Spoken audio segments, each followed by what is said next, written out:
अस्सलाम वालेकुम। अज तो चने वाली ड्रिल दिखाने सुपर छीन वाले की। आप बैक कैमरा पसंद आए तो लाइक कमेंट जरूर करो।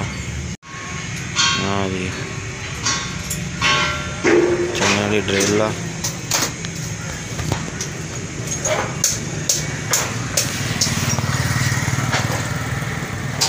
कोड लग जाते, कल्टी टैप भी बन जाती है।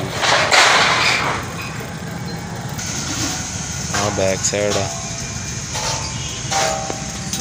व्हील लगा है।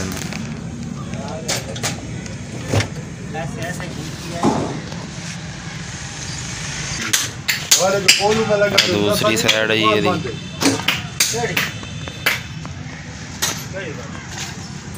पिछला टापा खोल के दिखाना।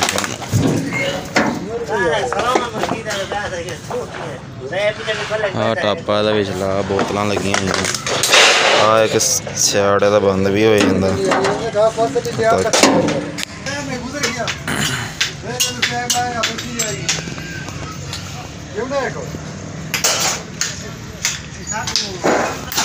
ये किसी ने तैयार करवानी हो साढ़े नाल राबता कर ले तो तैयार करवा देंगे।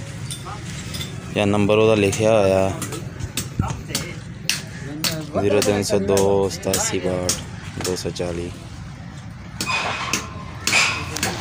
लोग पसंद आए तो लाइक कमेंट जरूर कर दो, तो मेरे चैनल में सब्सक्राइब कर दो।